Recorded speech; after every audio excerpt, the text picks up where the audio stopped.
Hello दोस्तों, आज सभी लोगों का इस्तकबाल है हमारे ब्लॉग में। तो अभी मैं पहुंच चुका हूं चौधरी चरण सिंह अंतर्राष्ट्रीय हवाई अड्डा, जिसे लोग अमौसी एयरपोर्ट के भी नाम से जानते हैं। तो ये वही हाईवे है जिस पर लोग खड़े होकर एरोप्लेन उड़ते हुए देखते हैं, और मैं भी अभी देखने जा रहा हूं। तो उससे पहले हमें ये देखना होगा कि इसके ऊपर चढ़ने का रास्ता कहाँ से है। मैं अभी मेट्रो से आया हूँ, तो इधर मैं उतर गया। रोड क्रॉस करना है तो आगे से जाना पड़ेगा, और हम लोगों को वहीं से रास्ता मिलेगा इसके ऊपर चढ़ने के लिए। तो अभी ऊपर चलते हैं और देखते हैं कि क्या नज़ारे रहते हैं। तो अभी मैं 500 मीटर पैदल करके इस फ्लाईओवर के ऊपर आ चुका हूँ, जहाँ से लोग एयरपोर्ट को देखते हैं और जो जहाज़ लैंड होते हैं या फिर टेक ऑफ होते हैं उनको देखते हैं। जैसे ये जो मेरे सामने आप एयरपोर्ट देख रहे हैं, और आप लोगों को ये दिख रहा होगा जो एरोप्लेन जो खड़े हुए दिख रहे हैं, ये अमौसी एयरपोर्ट के एरोप्लेन्स हैं। और अभी मैं आप लोगों को पूरा इसका इतिहास बताने वाला हूँ और इसके साथ क्या क्या हुआ है वो बताने वाला हूँ। लेकिन जो मुझे इस फ्लाईओवर में प्रॉब्लम दिखी, वो प्रॉब्लम मुझे ये दिखी कि जैसे मैं जहाँ चल रहा हूँ यहाँ ना ही कोई वॉकिंग प्लेस है, मतलब कि ऐसा कर लीजिए कि फुटपाथ नहीं है यहाँ पर। ये हाईवे है, यहाँ से कई लोग होते हैं जो पैदल जाना पसंद करेंगे, तो उनके लिए इधर फुटपाथ तो बनाना ही चाहिए ना। तो यहाँ फुटपाथ नहीं बना है। बाकी यहाँ पर बहुत सारे लोग देखने के लिए आते हैं। जैसे सामने भीड़ लगी हुई है भाई।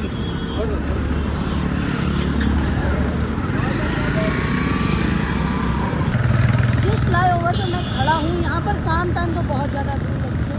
अभी वैसे कम ही लोग आए हैं। शाम टाइम तो यहाँ पर पुलिस प्रशासन को भी आना पड़ता है बच्चों को रोकने के लिए, जो यहाँ पर लड़के लड़कियाँ आदमी महिलाएं एरोप्लेन देखने आते हैं, उनको फ्लाईओवर से दूर हटाने के लिए पुलिस प्रशासन को आना पड़ता है, क्योंकि safety is a first responsible. देखो भाई, सेफ्टी बहुत ज़्यादा ज़रूरी है। जैसे यहाँ पर पहली बात तो ये है वॉकिंग प्लेस नहीं बनाया है, तो कोई भी आकर टक्कर मार सकता है, ये एक प्रॉब्लम लगी।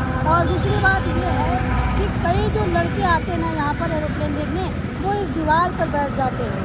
मैंने वीडियोज़ में देखा है कि वो लोग इस पर बैठ जाते हैं, तब पुलिस प्रशासन को दंडनीय काम करना पड़ता है, उनको मारना पड़ता है, उनके एक दो लाठी भी लगा देते हैं। तो अभी मैं आप लोगों को इस रनवे के बारे में बता देता हूँ। जैसे आप मेरे सामने जो रनवे देख रहे हैं, ये रनवे है, और इस पे से ही फ्लाइट टेक ऑफ होती हैं। जैसे आप लोगों ने सुना होगा कि कुछ फ्लाइट्स होती हैं जो कि बहुत ज़्यादा बदनाम हो चुकी हैं।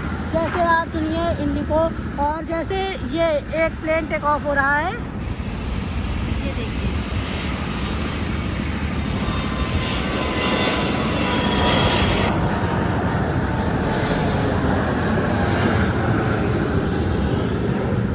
बहुत ज़्यादा इसकी आवाज़ होती, बहुत। अगर इसके पास खड़ा हुआ जाए तो बहुत ज़्यादा कानों में ये आवाज़ चुभेगी। वैसे जब मैं ऊपर से देखता था अपने घर के पास से, तो बहुत ज़्यादा सुंदर लगते थे कि एक उम्मीद थी कि एक बार पास से देखना है, और अभी भी पास से देखना है, बैठना है। अभी मैं आप लोगों को इसके बारे में बता देता हूँ। जो सामने रनवे है, कुछ फ़्लाइट हैं जो कि बदनाम हो चुकी हैं, जैसे एयर इंडिया, इंडिगो। तो अब मैं आप लोगों को इस एयरपोर्ट का इतिहास बता देता हूँ। तो सबसे पहली बात है, इसका निर्माण कब हुआ। इसका निर्माण हुआ था 1986 में। तब उत्तर प्रदेश के मुख्यमंत्री वीर बहादुर जी थे, उन्होंने इसकी स्थापना की थी, और 1996 में मायावती जी ने इसको बनवा के तैयार कर दिया था। इसमें सब चलने लगा था, एरोप्लेन जैसे चीज़ें। तो एरोप्लेन की बात आ गई। अब कुछ ऐसी एयरलाइंस हो गई हैं जो कि इतनी बदनाम हो गई हैं कि कुछ कहने को नहीं। जैसे एयर इंडिया, इंडिगो, इन दोनों एयरलाइन से इतने हादसे होते हैं कि कुछ कहने को नहीं। अभी जो बीच में हादसा हुआ था अहमदाबाद वाला, उससे तो सभी लोग घबराए हुए हैं। अब ज़्यादातर लोग एयर इंडिया में बैठना पसंद नहीं करते हैं। और एक हादसा मैं आप लोगों को बता देता हूँ, जो कि इसी एयरपोर्ट से हुआ था। लखनऊ से दिल्ली जाने वाली एयरलाइन यहाँ से लखनऊ से उड़ान भरती है, इंडिगो फ्लाइट, और उसमें 151 लोग थे, और उन 151 यात्रियों में अखिलेश यादव जी की पत्नी भी थी, डिम्पल यादव जी। तो उसमें तकनीकी खराबी आ जाती है। जब वो दिल्ली में लैंड होने वाली थी तो धुआं निकलने लगता है टायरों से। तो ये तो कहो कि जो पायलट थे वो एक्सपीरियंस थे, उन्होंने सब संभाल लिया। अगर कोई नौसिखा पायलट होता तो आज वो हादसा इतना बड़ा हो जाता कि कुछ कहने को नहीं, क्योंकि उसमें उत्तर प्रदेश के पूर्व मुख्यमंत्री अखिलेश यादव जी की पत्नी थी डिम्पल यादव जी, और 151 यात्री थे ऐसे ही कॉमन। तो बहुत बड़ी बात हो जाती। लेकिन ये तो कहो कि पायलट जो था वो बहुत ज़्यादा एक्सपीरियंस था, उसको प्लेन वगैरह के बारे में सब कुछ पता था, तो उसने संभाल लिया। इन दोनों एयरलाइंस को बहुत ज़्यादा ध्यान देना चाहिए। बहुत ज़्यादा शिकायतें आती हैं लोगों की कि इसमें ये गड़बड़ी है, यहाँ का स्टाफ अच्छा नहीं है, बटने वटने सब ख़राब हो चुकी हैं। तो इन दोनों कंपनियों को ध्यान देना चाहिए। मैंने आप लोगों को उन एयरलाइंस के नाम बता दिए जो कि बहुत ज़्यादा बदनाम है अपने सेफ्टी को लेकर। अब मैं आप लोगों को उस एक एयरलाइन का नाम बता देता हूँ जो कि बहुत ज़्यादा सुरक्षित है और बहुत ही ज़्यादा कम पैसे लेती है। उसका नाम है एयर एशिया इंडिया। ये एक फ़्लाइट होती है जो कि कम पैसे में बेस्ट सुरक्षा देती है और लोगों ने बहुत अच्छी रेटिंग भी दे के रखी है। 5 स्टार रेटिंग है। वैसे ये जो फ़्लाइट वगैरह होती है इसमें 7 स्टार होता है, लोगों ने 5 स्टार रेटिंग दे के रखी है और रिव्यू भी अच्छे हैं लोगों के। तो मैं तो आप लोगों को कहूँगा कि आपको जो अच्छा लगे वो करिए, लेकिन जिस हिसाब से लोग बता रहे हैं कि एयर एशिया इंडिया फ़्लाइट अच्छी होती है तो एक बार ट्राई कर लीजिए आप। मैं भी कभी ट्राई करूँगा यार, सपना है अपना। इधर कंस्ट्रक्शन वर्क चल रहा है अमौसी एयरपोर्ट में।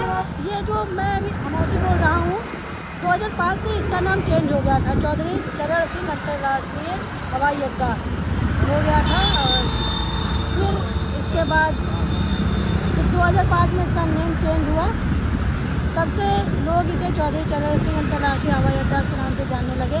उससे पहले इसे अमौसी के ही नाम से जाना जाता था, क्योंकि बगल में अमौसी शहर भी है, उसी के तर्ज पर ये नाम पड़ा था।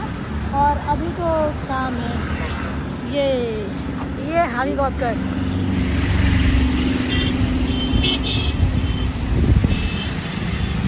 ये वीआईपी है पर्सनल। तो जो आसपास के यहाँ पर रहने वाले उनसे मैं कहूँगा, तो अगर यहाँ पर आप एरोप्लेन देखने आ रहे हैं तो अपनी सेफ्टी रखें और इन दीवारों पर मत चढ़ें। बाकी मैंने आप लोगों को इसको पूरा दिखा दिया, इसके बारे में बता दिया। ताकि ये ब्लॉग यहीं तक। ब्लॉग देखने के लिए धन्यवाद। Thanks for watching. Bye bye, सब है।